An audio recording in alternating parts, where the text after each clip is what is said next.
All right, Preston Pros Part 13, a little bit of a hiatus. Here with Sebastian Guapo Rodriguez, 2-0 as a pro, 6-0 as an amateur. Just another killer coming out of 4 ounce. Like, y'all are on a crazy, kind of crazy rise right now where I feel like in the next, probably 2 to 5 years, y'all are going to be compared to, the Fighting Nerds gym where it's just guys are going to be popping up out of nowhere.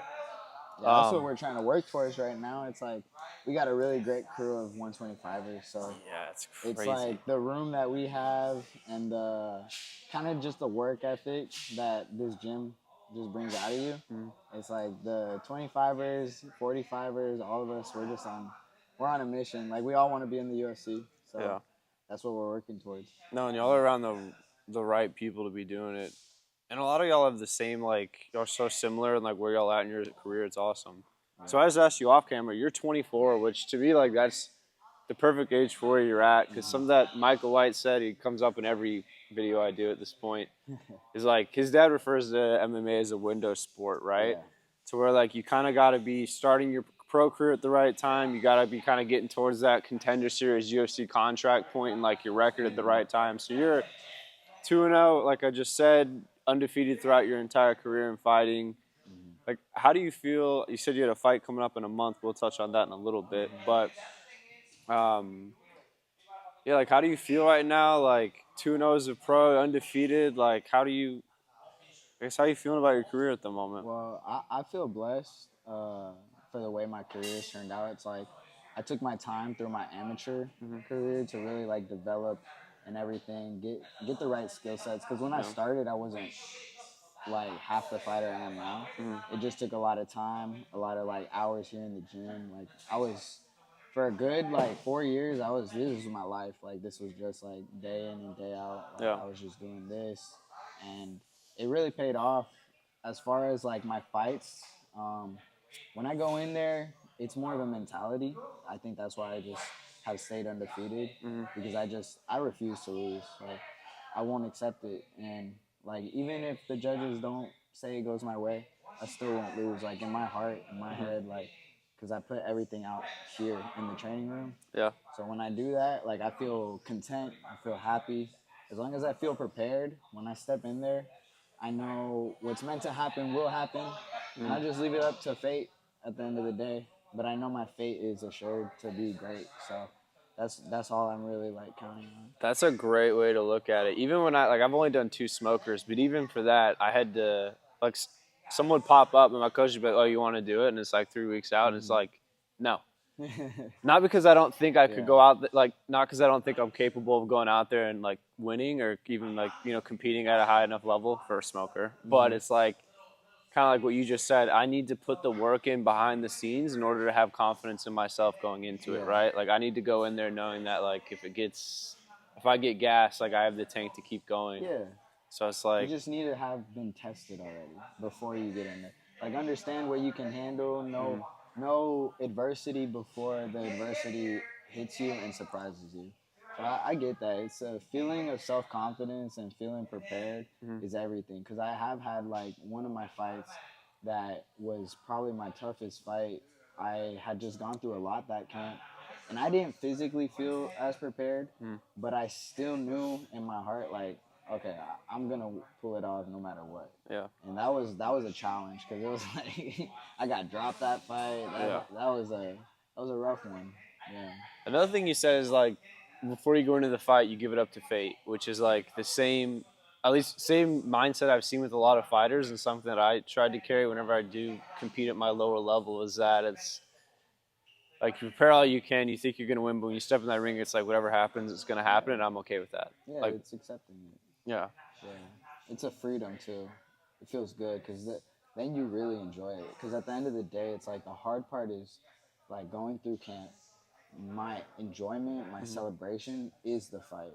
That's what I get to really just show out, be creative, entertain, absorb all the energy around me. It's such a free, feeling. It feels so liberating when you're out there. Do you, because I used to play hockey, and same thing I noticed in one of my smokers is, in hockey is after you took that first big hit, it was like, all right, fuck it, let's go. Yeah. Do you feel the same thing when you fight, or are you kind of going in there already like locked into that level? So when you go in there, like, your body is kind of like really just wired, Yeah. and then you get hit, and you kind of just like, you don't really feel it. Sometimes you do feel it, and you're like, oh shit, like, you really gotta pull it together. But at the end of the day, it's like, you don't. I really don't think it's one hit and then I'm locked in. It's like I'm locked in from the jump. I'm usually the one trying to initiate the first like strike.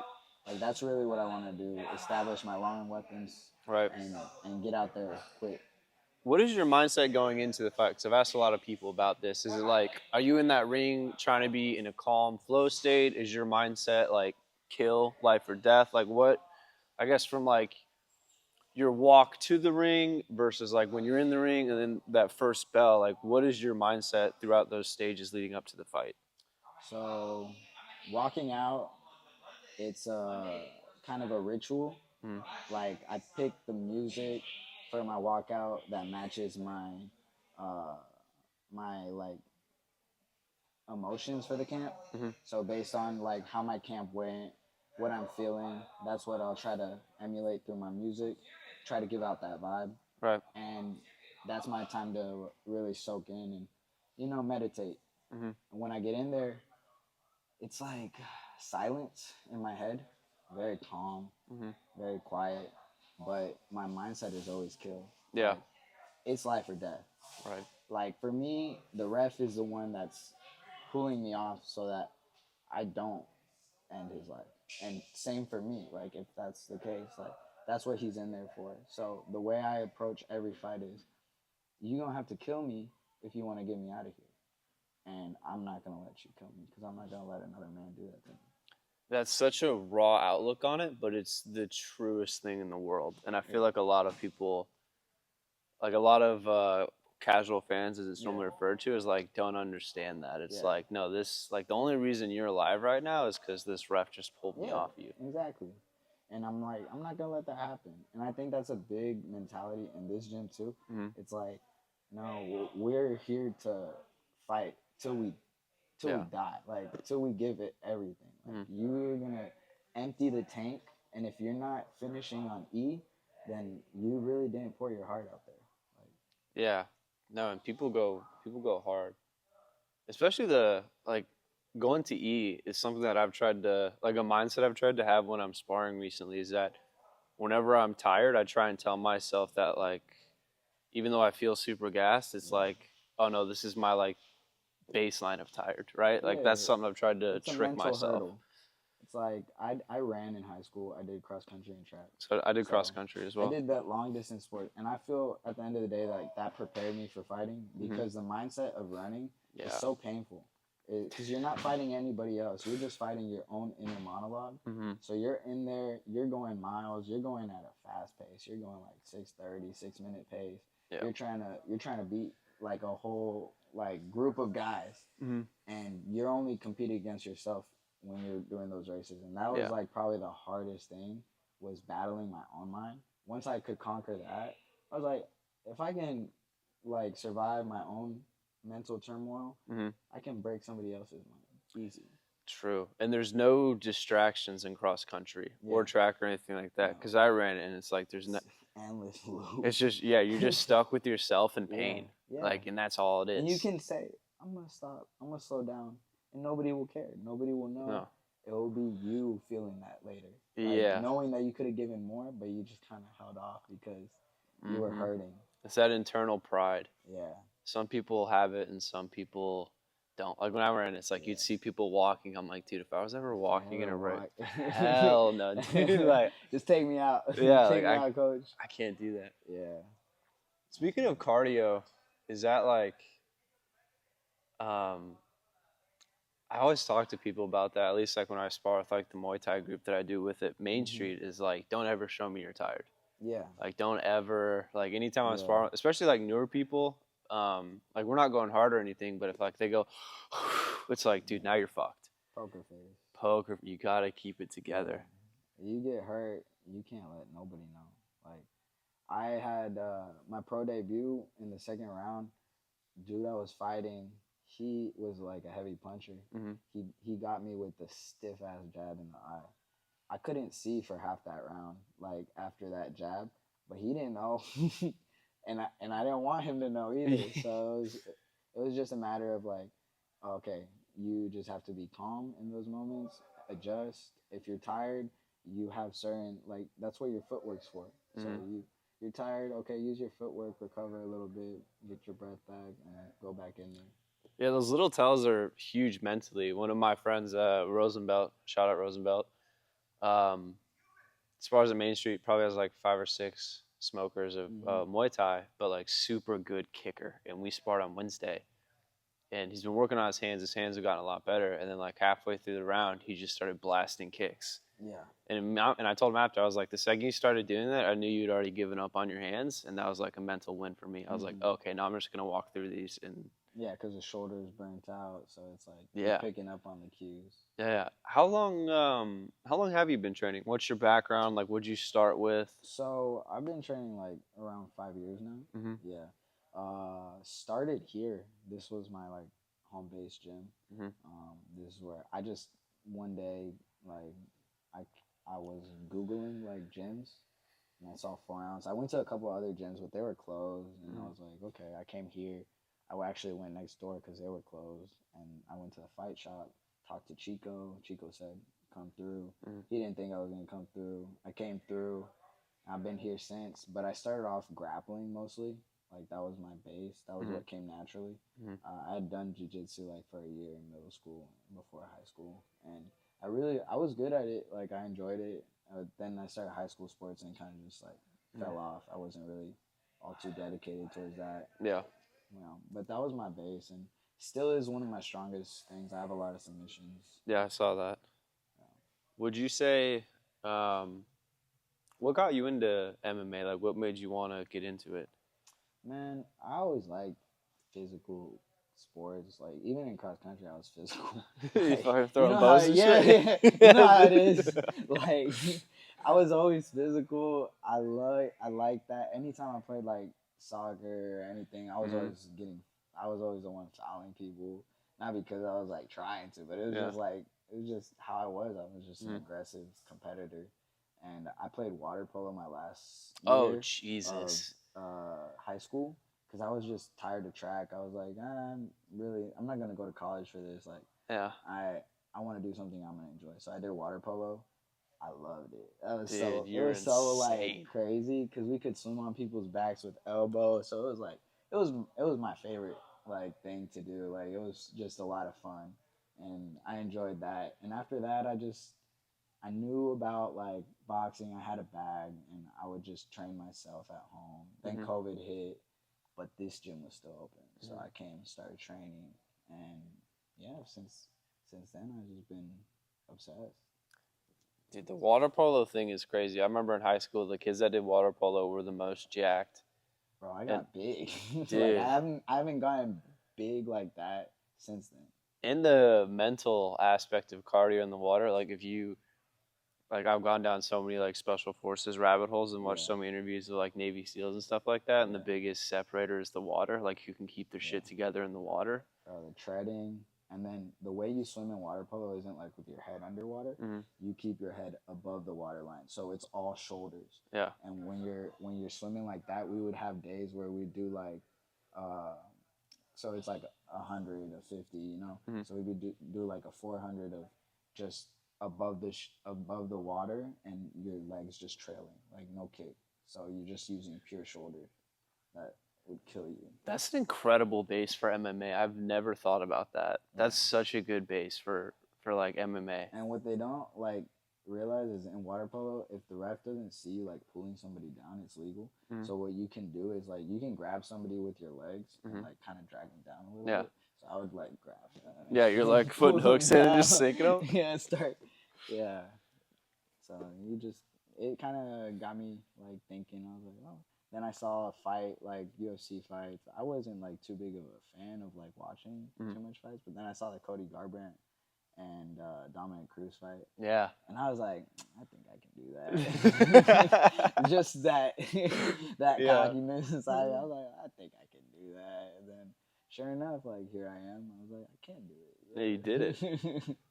What you said jiu-jitsu came naturally to you. What do you think I guess helped it come naturally to you? I guess what was aspects of you that made it a bit easier? Jiu-jitsu just makes sense. Like to me, my body, like the way it moves, it has to like there's a certain fluidity, and jiu-jitsu is kind of more like of an art form. I've always been creative. I've always been like I always love art. Like I like to, really dive into like that type of creative expression. I feel like jiu-jitsu, you can really exploit a lot of creative expression and come up with new submissions. Like there's no like this is the 1, 2, 3, 4. There's like you can do 1, 2, 3, 4, but you can also go 5, 6, 7, 8. Like different. You can mash the numbers together, skip a step, get to another place. So it was always like for my brain, it just made sense, and I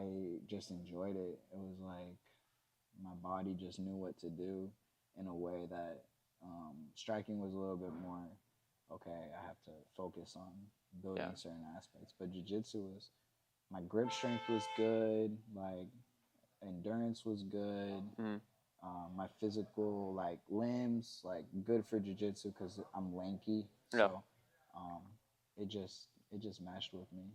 Yeah. No, I feel that I started with jiu-jitsu, same. I just enjoyed rolling, like kind of how I am with like Muay Thai and stuff now. Like I just enjoy sparring. So, but jiu-jitsu, it's like, it just makes sense. Like for me, it was the same thing. Like feeling somebody's movement and just knowing where you have to shift your body to counter it. Like it just. I can close my eyes and roll. Same. I used to do. And I can like, I don't need a see to roll. I can just feel. So it's just a matter of like, okay, your body, sometimes I do better when I close my eyes because your reaction's a little quicker. Yeah. So it's like, as long as your body knows where to go next based off of a touch, based off of balance. And I think jiu-jitsu is a very cerebral competition. So it's very much like if you use your mind. And I really think like that's an advantage I do have is the way I think and my like fight IQ, just my like intelligence in general overall. Like I studied kinesiology and like I went to school for that. So it's like I have a good background and knowledge on how the body works, how mechanical movements like go, and like the way I just look at it a little bit different than some others. No, that's a good point. Yeah, I used to love doing jiu-jitsu when I would get super gassed. I would just close my eyes. Yeah. I can just feel it out. Yeah. But understanding the body is huge too. Like there's aspects that I guess I learned playing hockey growing up, that like how to move somebody, right? Because you're on skates, so you have like knives on your feet wedged into the ice, right? It's like balance, really. It's like if you want to move someone, you fucking hit them on the hips. Like if you move someone, you do this. Like there's kind of little things that go into it that teach you that.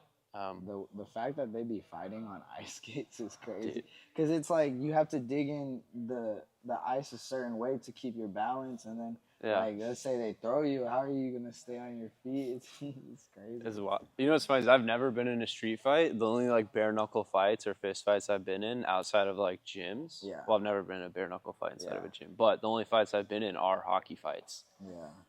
And hockey fights look like fun though. I watch those highlights on YouTube sometimes. Dude, they're crazy. Yeah. It's wild. That'd be the biggest advantage I'd ever have if someone was on the. Like I used to work in College Station because I played hockey up there, and I worked at the rink. Okay. So they'd do drop-ins. There'd just be like 200 like frat dudes, and I'm like, if anything, I was like, dude, if anything goes down, I can just grab everyone, and just go and rip them to the ice. Yeah. Enforcer. I was not an enforcer. I fought an enforcer once. I didn't. They refer to it in hockey as checking the game notes, like know who you're going up against. And I didn't check the game notes on this kid, and I fought him. And it was funny because it was like a pure like see red moment, kind of like you don't touch the goalie in hockey. It's like a forbidden. It's a rule. It's a rule, and like this kid, exactly. So you get it. This kid like hit my goalie, and I like cross-checked him, and we were talking shit in front of the net. And while we were talking shit, they scored. And when they scored, he turned around and like cross-checked me to the ground. and I just like got up like took my helmet off, and we're fighting. And the funny thing is when I like realized I was fighting, I was like, oh shit, I'm gonna fight right now. And then like 1 second later, the dude hit me so hard because like my reflexes and shit turned off. I just got cracked. But similar to MMA, like we were cool after. Like followed each other on Instagram, went and talked. We're like, chill. that's what you do, man. Just let it out. Yeah, like it's weird how like you get really close with people you fight. Like there's a connection there in an interesting way. Yeah, it's like you share an experience. It's always respect. So at the end of the day, it's like, hey, I respect you. Yeah, that's how it is. So you have a fight coming up in a month. I heard you say, training for that. Yeah, getting ready for that. November 21st. I'll be on the Challenger series, so I'll be kicking off the main card for that one. I was sick.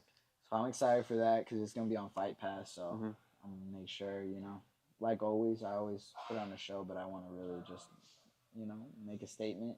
Yeah. It's a big opportunity for me, and I don't take it lightly. Like, I've been preparing very, very hard. Been getting ready. Mind's feeling good. Like body's feeling good. Yeah, I'm feeling excited. Another question I've kind of asked a lot of people at this gym. This question I've done these interviews with is like, what is it like being able to pull knowledge from Daniel Pineda, Josh Van, like now Aswell's in the UFC. Alden made his debut the other day. Like, what is it like being able to have those guys that like everyone here is super close knit and seems like everyone's really good friends. Yeah. So what is it like coming up and being able to go draw information directly from those guys that have either been there, done that, or in the current process of doing it? Yeah, so the way it is, it's like, well, those are my friends. So it's like, I talk to Josh, and we just kind of like spitball. It's kind of like, hey, what do you think about this? He's like, oh yeah, I think I like that for you. Try this. Like, how about you try this? And then I'll be like, you should try this.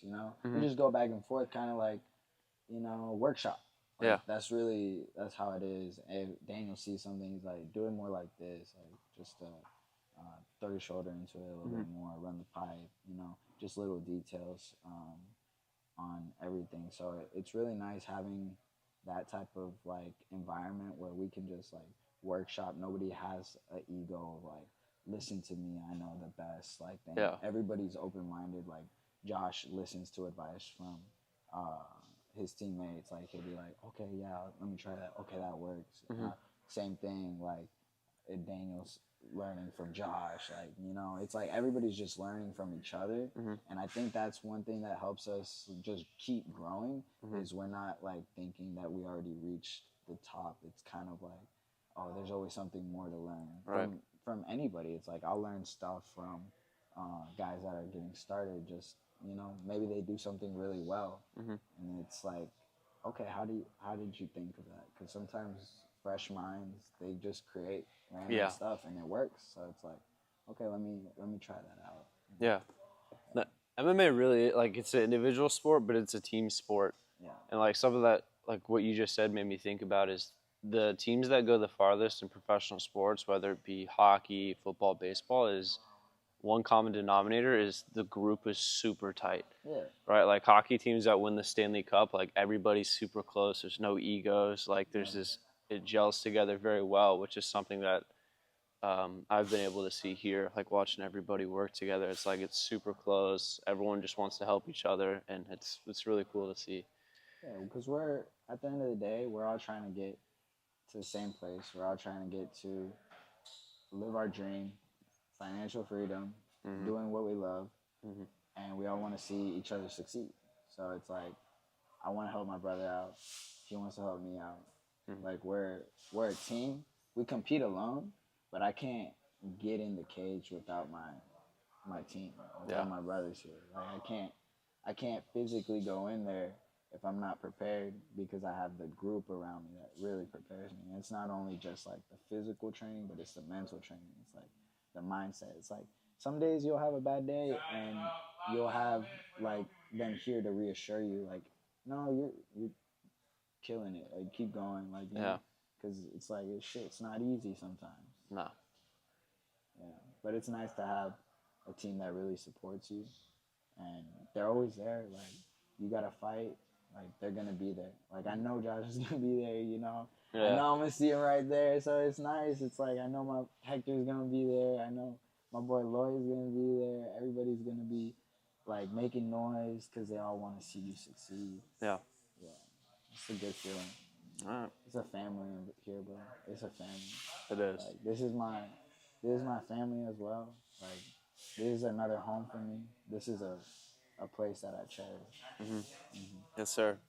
All right. Well, thank you so much for doing this. Of course. Thank you, Sebastian, for having me. Guapo, Rodriguez, Yes, sir. fight coming up. 2-0 a pro. We're gonna go spar. It should be entertaining. So, thank you very much. All right, bro. Appreciate you.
Yeah.